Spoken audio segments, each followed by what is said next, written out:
apabila 50 tahun yang lampau, kata kasih dalam logo I Love New York mampu mengangkat ekonomi yang terpuruk dari wilayah itu, maka sampai kapanpun kasih Allah mampu membarui dan mengangkat semangat kita. Kasih seperti itulah yang kita perlukan dalam kehidupan kita. Berita baik, kasih Allah yang memberi kekuatan tanpa syarat serta yang diwujudkan dalam tindakan itu senantiasa tersedia bagi kita. Sehingga di tahun ini dan di hari-hari yang akan datang, kita dapat hidup dalam keadaan yang level up and not level down. Senantiasa meningkat dan bukan merosot. Bapak Ibu Saudara sekalian, selamat datang di ibadah Gereja Kristen Perjanjian Baru Fajar Pengharapan. Memiliki relasi yang akrab dengan Tuhan akan menguatkan iman kita dalam menghadapi setiap tantangan kehidupan. Ikuti pertemuan doa Oasis yang diadakan setiap hari Rabu pukul 10 pagi secara onsite di Jalan Pasir Koja 58 dan juga pertemuan doa kontemplatif setiap hari Kamis melalui kanal YouTube Doa Fajar Pengharapan yang dapat Anda ikuti di sepanjang hari. Bagi Anda yang memerlukan tempat khusus untuk berdoa secara pribadi, telah tersedia ruang doa personal retreat bagi Anda. Ruang doa personal retreat tersebut berada di satelit Pasir Koja dan di satelit Bandung Utara yang dapat Anda gunakan sesuai dengan jadwal hari dan waktu yang tertera di layar. Untuk menggunakannya, Anda tidak dikenakan biaya, namun Anda perlu mendaftar terlebih dahulu melalui SMS atau WhatsApp ke nomor 0811 841 765. Saling membangun dan saling menguatkan adalah salah satu hal yang penting dalam pertumbuhan rohani kita.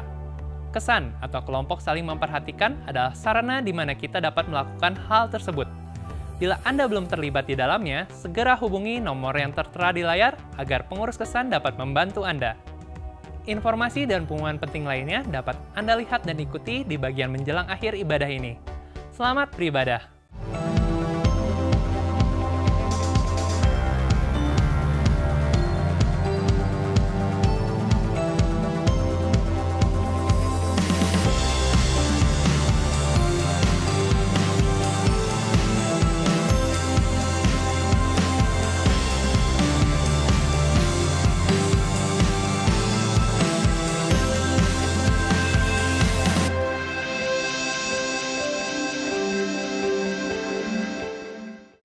Gambar merupakan bahasa yang bersifat universal. Dengan menggunakan gambar, kita dapat mengkomunikasikan ide, perasaan, dan keinginan kita kepada semua orang yang berlatar belakang bahasa apapun tanpa mereka harus terlebih dulu mempelajari bahasa lisan yang kita gunakan. Itulah sebabnya maka emoji atau simbol dalam bentuk gambar sangat banyak digunakan orang dalam berkomunikasi melalui handphone karena bersifat komunikatif. Sebagai contoh, membaca pesan lewat WhatsApp dengan emoji yang berbentuk wajah orang dengan mulut tertawa, maka saudara akan langsung memahami bahwa pengirimnya sedang mengungkapkan perasaan gembira di dalam hatinya. Melihat emoji yang berbentuk wajah orang yang kedua matanya terbelalak, saudara akan mengerti bahwa sang pengirim pesan sedang mengungkapkan perasaan heran dalam dirinya. Semua orang yang berlatar belakang bahasa apapun akan memahami makna dari gambar atau simbol tersebut. Tahukah saudara, bahwa di antara sekian banyak emoji yang jumlahnya terus bertambah, salah satunya yang paling populer adalah emoji yang berbentuk hati berwarna merah. Itulah gambar atau simbol yang bermakna kasih atau cinta. Hal tersebut terlihat dari penggunaan emoji yang berbentuk hati ini pada logo berbahasa Inggris, yaitu I, emoji hati, NY, yang artinya I love New York. Logo ini dirancang pada tahun 1977. Saat itu negara bagian New York di Amerika Serikat sedang mengalami masa yang sangat sukar. Keadaan ekonomi di daerah itu sedang merosot. Tingkat kejahatan menanjak sangat tinggi. Jalanan dipenuhi dengan sampah yang tidak segera dibersihkan karena pemerintah negara bagian New York sedang mengalami krisis keuangan dan sudah hampir bangkrut. Kondisi ini mengakibatkan turis merasa enggan untuk datang ke wilayah tersebut.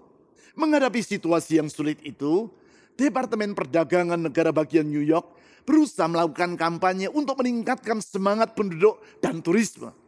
Kampanye dengan menggunakan slogan I love New York. Untuk itu mereka menghubungi Milton Glaser, seorang graphic designer, agar merancang logo dari slogan tadi. Sementara berada dalam taksi, Glaser menuangkan ide tentang logo itu dengan mencoret-coret halaman belakang sebuah amplop. Dari coretan tersebut, lahirlah logo I love New York yang sampai sekarang, yaitu hampir 50 tahun kemudian, masih menjadi simbol kebanggaan penduduk kota dan negara bagian New York. Ternyata kampanye dengan menggunakan logo dan slogan tersebut menghasilkan dampak yang positif.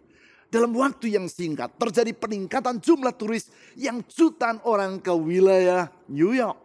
Kenaikan yang signifikan tersebut dan pemulihan reputasi dari New York ini membawa kontribusi terhadap pemulihan ekonomi negara bagian itu. Bahkan souvenir dalam bentuk t-shirt, cangkir, gantungan kunci, topi dengan logo I love New York sampai hari ini masih digemari oleh para turis. Dalam hal ini, citra positif tersebut bukan hanya terbangun karena bentuk logonya, juga bukan sekadar karena gambar hati yang digunakan, namun karena kata love atau cinta yang menjadi pesan utama di slogan tersebut. Memang kata love atau kasih atau cinta menggambarkan makna yang sangat positif. Hal tersebut tidak terlepas dari kenyataan bahwa kasih bersifat membangun dan menguatkan. Kasih seperti itulah yang Allah utarakan kepada umatnya, bangsa Yehuda. Kepada umat yang telah melupakan Allah sehingga negeri mereka yaitu Yehuda dikalahkan oleh tentara Raja Nebukadnezar. Ibu kota negara mereka yaitu Yerusalem di bumi hanguskan dan penduduknya ditawan serta dibuang ke Babel itu. Tuhan mengutarakan bahwa ia dalam kasih-Nya yang tidak terbatas bersedia memulihkan dan mengangkat mereka.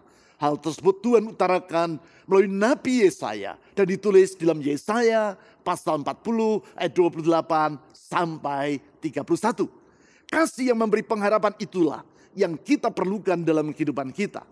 Walaupun saat ini saudara bukan dalam keadaan terbuang seperti yang dialami oleh bangsa Yehuda 2600 tahun yang lampau, namun tetap saja kasih Allah yang tidak terbatas dan yang menguatkan itu tetap saudara perlukan dalam kehidupan saudara.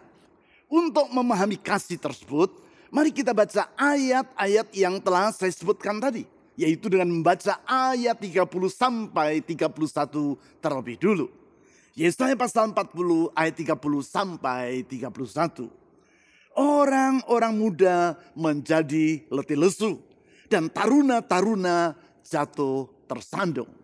Sebagaimana yang telah saya utarakan secara berturut-turut dalam 2 minggu ini, ayat 30 menggambarkan kehidupan dari orang yang sedang mengalami kemerosotan. Kemerosotan dalam semangat atau gairah. Kemerosotan dalam daya juang atau merasa patah semangat karena beratnya tantangan. Itulah kehidupan yang level down. Sedangkan di ayat selanjutnya, yaitu ayat 31, Tuhan berjanji kepada umatnya. Sebaliknya hidup dalam keadaan yang level down, mereka akan mengalami kehidupan yang level up, yaitu semakin meningkat. Semakin meningkat dalam sukacita, semakin meningkat dalam kebahagiaan, semakin meningkat dalam gairah, semakin meningkat dalam kualitas relasi dengan Allah dan sesama. Singkat kata, semakin meningkat dalam kualitas kehidupan. Tentang hidup yang semakin bermutu itu ditulis sebagai berikut, ayat 31. Tetapi orang yang menanti-nantikan Tuhan mendapat kekuatan baru. Mereka seumpama Raja Wali yang terbang dengan kekuatan sayapnya. Mereka berlari dan tidak menjadi lesu. Mereka berjalan dan tidak menjadi lelah. Itulah orang yang hidup dalam kondisi level up. Itulah kehidupan yang bertolak belakang dengan yang ditulis di ayat 30. Bila di ayat 30 dipaparkan tentang orang-orang yang letih lesu, maka di ayat 31 diutarakan tentang orang-orang yang tidak pernah menjadi lesu dan lelah. Sebaliknya menjadi usur, artinya kehilangan semangat dan daya juang seperti orang-orang muda di ayat 30. Mereka yang di ayat 31 adalah orang yang bagaikan Raja Wali yang dikala menghadapi badai akan terbang mengatasi badai itu dengan kekuatan sayapnya. Dalam hal ini, satu prinsip penting yang tidak boleh dilupakan, yaitu faktor yang membedakan antara orang yang hidup bagaikan yang digambarkan di ayat 30 dan mereka yang hidup seperti yang dipaparkan di ayat 31. Itulah pembeda antara orang yang hidup level down dengan orang yang hidup level up. Faktor yang membedakan mereka adalah apa yang ditulis dalam kalimat transisi antara ayat 30 dan ayat 31. Kalimat di ayat 31 yang berbunyi, tetapi orang yang menanti-nantikan Tuhan mendapat kekuatan baru. Mari kita baca kembali kalimat pertama di ayat 31 itu dengan serempak dan dengan segenap hati serta penuh iman. 1, 2, 3. Tetapi orang yang menanti-nantikan Tuhan mendapat kekuatan baru. Dengan kata lain, apabila saudara berharap pada tahun yang baru saja kita masuki ini dan di hari-hari selanjutnya, saudara mengalami kehidupan yang level up, hidup dengan kualitas yang semakin hari semakin bermutu, maka hiduplah dengan sikap menanti-nantikan Tuhan. Saya ulangi, apabila saudara berharap mengalami kehidupan yang level up, maka hiduplah dengan sikap menanti-nantikan Tuhan. Tentang menanti-nantikan Tuhan tersebut, sepanjang 3 minggu ini berulang-ulang saya telah menjelaskan maknanya. Salah satu makna dari menanti-nantikan Tuhan adalah hasrat atau keinginan yang kuat untuk memiliki relasi yang akrab dengan Allah. Saya ulangi, menanti-nantikan Tuhan adalah hasrat atau keinginan yang kuat untuk memiliki relasi yang akrab dengan Allah. Hasrat tersebut diwujudkan dalam tindakan, yaitu mendekatkan diri kepada Tuhan yang kodrat atau sifatnya sangat mulia. Bukankah kalau saudara mengetahui orang yang sifat-sifatnya indah, pikirannya berbobot, perilaku dan tutur katanya bermutu, maka saudara akan ingin mengenal dan dekat dengan orang tersebut?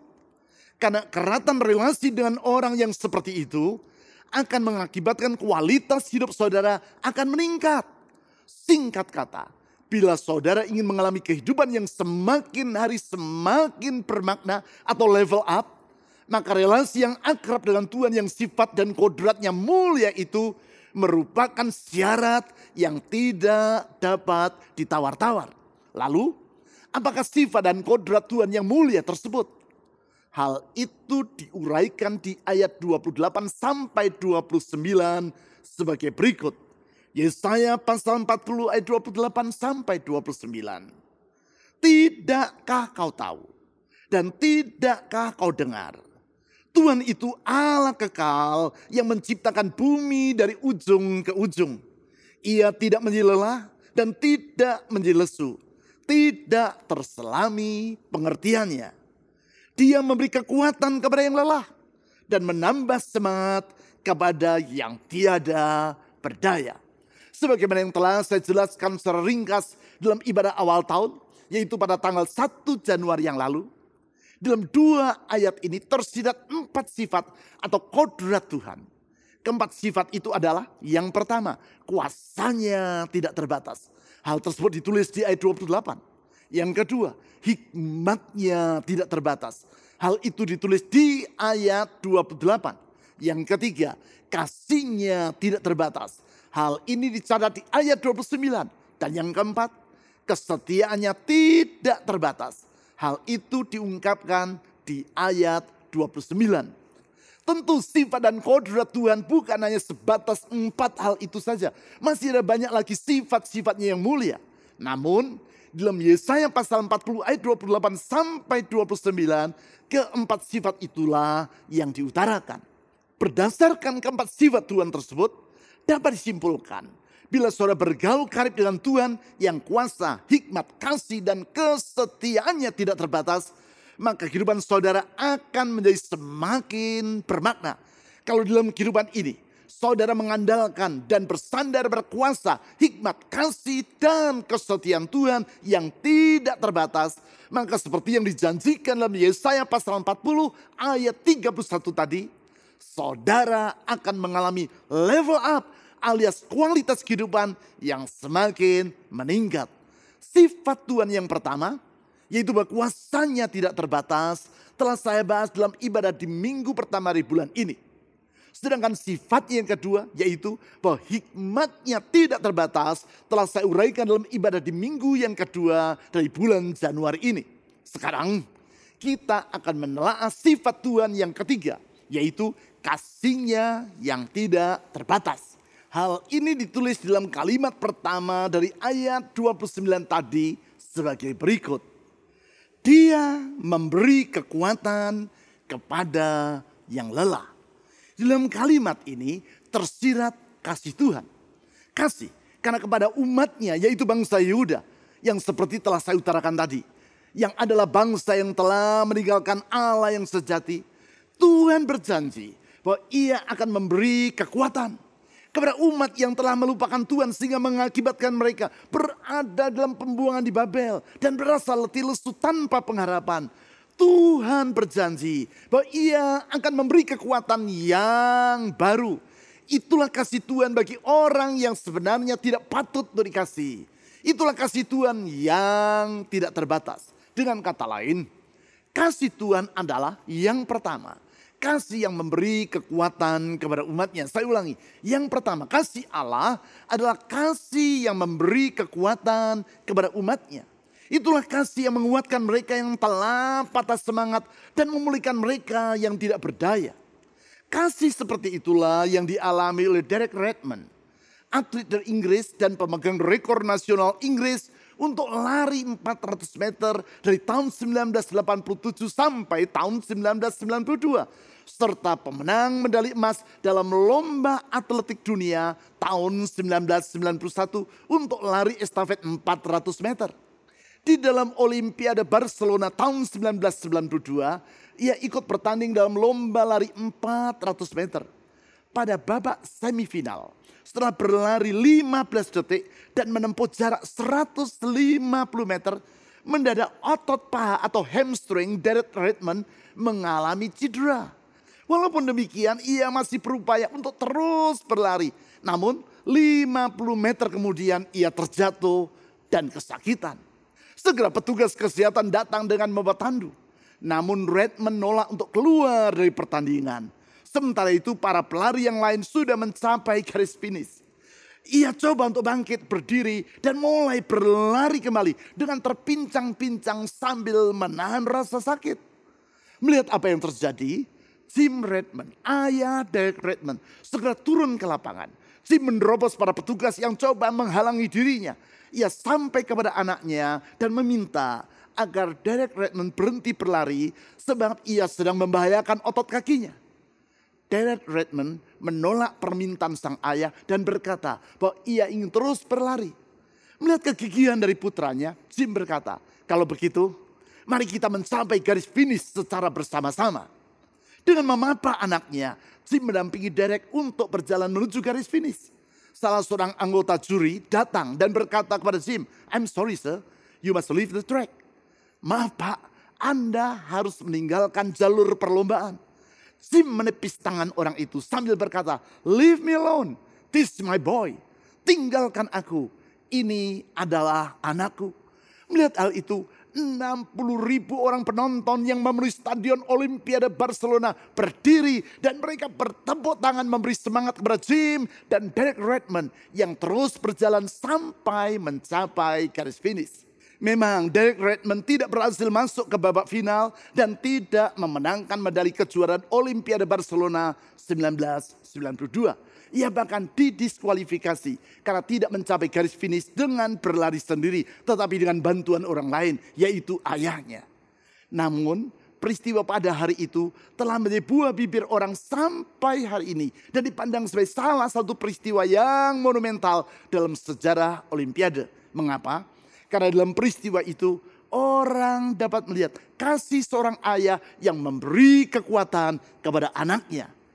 Kasih seperti itulah yang Allah tunjukkan kepada umatnya bangsa Yehuda maupun kepada semua kita yang berharap dan menantikan Dia. Kasih yang dalam Yesaya pasal 40 ayat 29 tadi ditulis. Dia memberi kekuatan kepada yang lelah. Allah di dalam kasih-Nya bersedia menguatkan kita. Sesungguhnya di dalam segala keadaan Tuhan tidak akan pernah meninggalkan kita dan senantiasa bersedia menopang kita sehingga kita tidak perlu berputus asa. Selanjutnya, yang kedua, kasih Allah adalah kasih dalam tindakan. Saya ulangi, kasih Allah adalah yang kedua, kasih dalam tindakan. Artinya Tuhan bukan hanya mengungkapkan kasihnya kepada umatnya dalam bentuk kata-kata belaka, namun juga dalam tindakan. Memang kalimat yang diucapkan seorang ayah kepada anaknya yang sedang mengalami masa yang sukar, atau seorang istri kepada suaminya yang sedang terpuruk dalam kesulitan, "Aku mengasihi engkau," sangatlah berharga bagi mereka yang mendengarnya. Namun Allah bukan hanya mengungkapkan kasihnya itu dalam kata-kata, tetapi juga dalam tindakan. Hal itulah yang ia lakukan kepada umatnya dalam masa pembuangan di Babel yang kemudian berubah menjadi Persia. Berulang-ulang ia mengulurkan tangan dan bertindak untuk menolong mereka. Salah satunya yaitu ketika umatnya itu hampir ditumpas oleh karena niat jahat dari Haman, seorang pejabat tinggi kerajaan Persia yang di masa itu mencakup wilayah Babel dan yang diperintah oleh Raja Ahasveros. Sebagaimana yang dicatat dalam kitab Ester, Haman membujuk Ahasveros agar mengeluarkan surat perintah untuk membasmi orang Yehuda di wilayah kerajaan Persia. Bujukan yang disetujui oleh raja dengan mengeluarkan surat perintah untuk membinasakan seluruh orang Yehuda, mulai dari bayi sampai mereka yang sudah lanjut usia. Mendengar bahaya yang sedang dihadapi oleh bangsanya itu, Ratu Ester meminta agar saudara sepupunya, yaitu Mordekai, mengerahkan seluruh orang Yehuda di Persia agar berpuasa selama 3 hari penuh dan memohon agar Tuhan menolong Ester dalam berbicara kepada sang raja. Singkat cerita, Tuhan dalam kasihnya bertindak menolong Ratu Ester dan bangsa Yehuda sehingga mereka terluput dari bencana yang sangat mengerikan tersebut. Peristiwa itu sampai hari ini masih diperingati oleh orang Israel di seluruh dunia dengan setahun sekali menyelenggarakan Hari Raya Purim. Salah satu hal yang mereka lakukan dalam hari raya yang sangat meriah dan yang jatuh di antara bulan Februari dan Maret tersebut adalah membaca kitab Ester. Dengan demikian, mereka mengingat dan mensyukuri kasih Allah yang bertindak menolong umatnya. Tindakan yang diutarakan di ayat 29 tadi dalam kalimat, "Dia memberi kekuatan kepada yang lelah." Kata memberi di ayat ini merupakan kata yang mengandung makna tindakan. Dalam hal ini yaitu bertindak memberi kekuatan kepada umat yang dalam keadaan tidak berdaya. Itulah kasih Tuhan yang tidak terbatas dan yang mengangkat semangat dari orang yang menanti-nantikan Dia. Itulah kasih Tuhan yang tidak terbatas dan yang memulihkan orang yang berharap kepadanya. Itulah kasih Tuhan yang tidak terbatas dan yang menguatkan orang yang memiliki relasi yang akrab dengan Dia. Itulah kasih Tuhan yang memungkinkan kita untuk hidup dengan level up di hari-hari yang kita jalani. Sekarang, yang ketiga, kasih Allah adalah kasih yang tanpa syarat. Saya ulangi, kasih Allah yang ketiga adalah kasih yang tanpa syarat. Dalam kasihnya itu, Tuhan tidak pernah menolak umatnya yang telah menolak dirinya. Sebagaimana yang telah saya utarakan tadi, janji di ayat 29, yaitu Dia memberi kekuatan kepada yang lelah ini, Tuhan utarakan kepada bangsa Yehuda yang telah meninggalkan Tuhan sehingga mereka berada dalam pembuangan di Babel. Namun demikian, Tuhan dalam kasih-Nya tetap bersedia menguatkan umatnya itu. Umat yang dalam keadaan lelah oleh karena penderitaan yang mereka alami. Itulah kasih yang tidak bersyarat. Atau yang di dalam Yeremia pasal 31 ayat 3 disebut sebagai kasih yang abadi. Bukan kasih yang berbunyi, "Aku mengasihi engkau asal engkau berbuat ini atau itu." Bukan. Kasih yang seperti itu adalah kasih yang bersyarat. Sedangkan kasih Tuhan tidak bersyarat. Kasih Tuhan bukan kasih yang berbunyi, "Aku mengasihi engkau karena engkau baik, karena engkau kaya, karena engkau cantik, atau karena engkau begini dan begitu." Bukan. Kasih seperti itu adalah kasih yang ditujukan kepada orang yang dianggap pantas untuk dikasihi. Kasih Allah adalah kasih yang abadi, yaitu tanpa syarat dan bagi semua orang, termasuk mereka yang sesungguhnya tidak layak untuk dikasihi. Karena kasih Allah bersifat mengangkat dan memulihkan. Kasih yang diutarakan di ayat 29 tadi dalam kalimat, Dia memberi kekuatan kepada yang lelah. Kasih dalam penerimaan seperti itulah yang diungkapkan oleh Presiden Jimmy Carter, Presiden Amerika Serikat yang baru saja wafat pada tanggal 29 Desember beberapa hari yang lalu di usia 100 tahun. Kasih yang ia ungkapkan kepada mantan Presiden Nixon dalam ibadah untuk mengenang dan menghormati almarhum Wakil Presiden Amerika Serikat Herbert Humphrey. Dalam buku The Workbook on Living as a Christian ditulis bahwa di dalam ibadah yang diselenggarakan di House of Hope Presbyterian Church di St. Paul, Minnesota pada tanggal 15 Januari tahun 1978 tersebut, hadir beberapa tokoh penting termasuk mantan Presiden Gerald Ford dan Richard Nixon. Mantan Presiden Nixon yang tidak lama sebelumnya harus mengundurkan diri dari jabatannya sebagai seorang presiden karena skandal Watergate. Ketika Jimmy Carter yang saat itu menjabat sebagai presiden memasuki ruangan tempat Richard Nixon sedang duduk, ia melihat bahwa orang tidak menghiraukan Nixon karena skandal memalukan yang telah ia lakukan itu.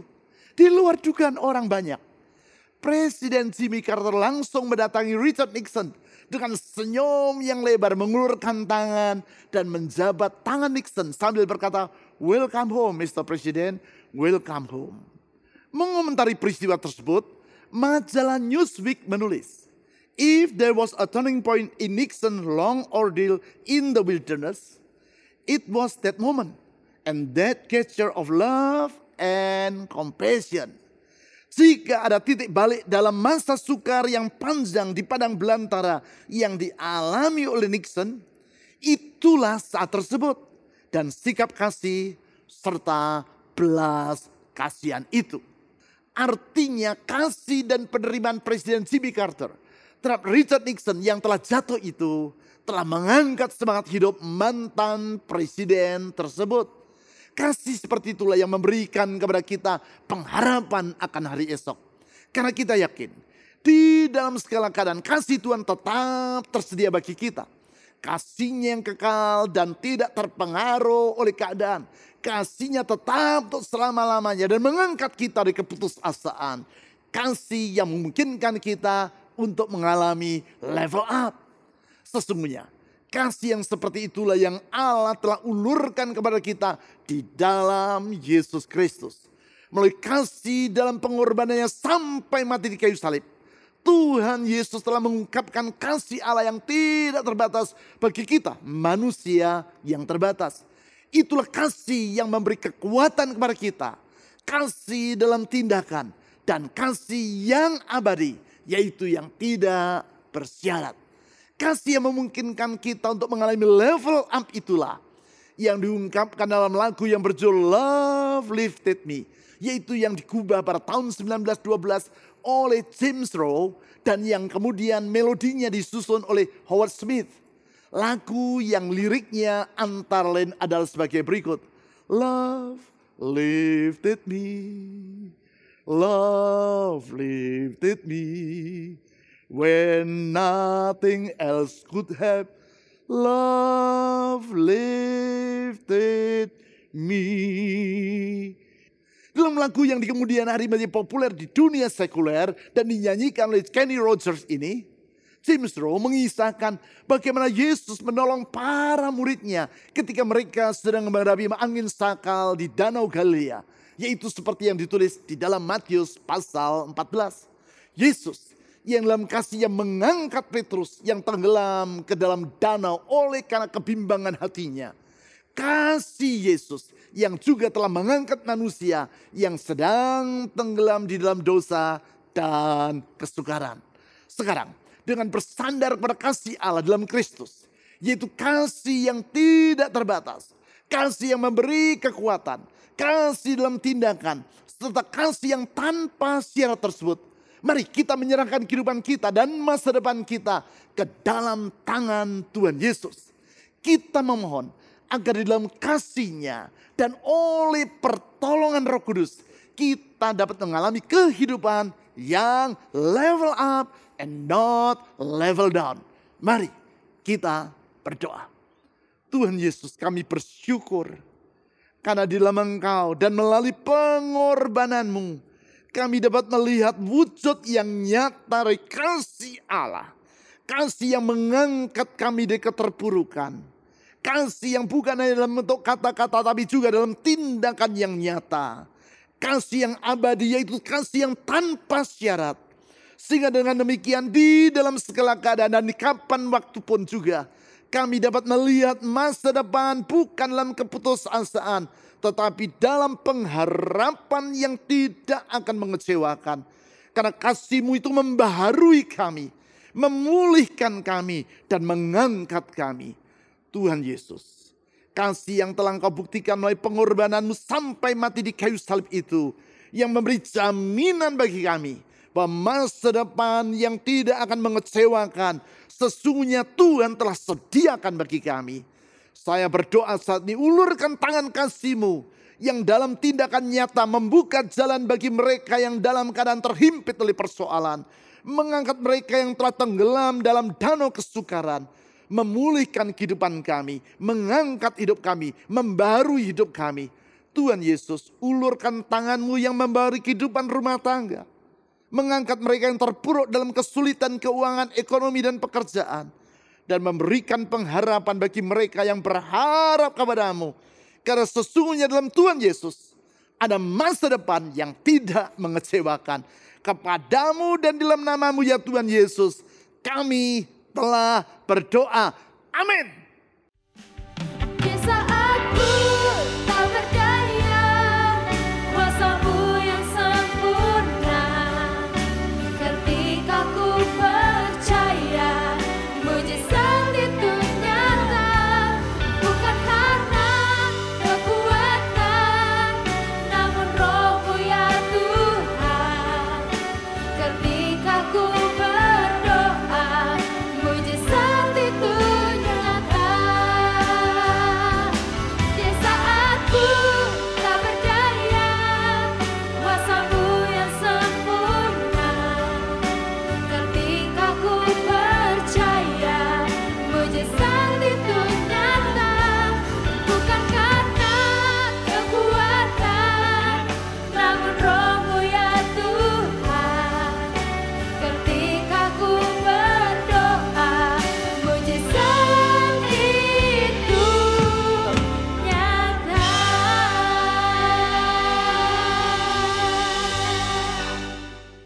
Berikut adalah beberapa informasi dan pengumuman penting dari gereja kita yang dapat Anda ikuti.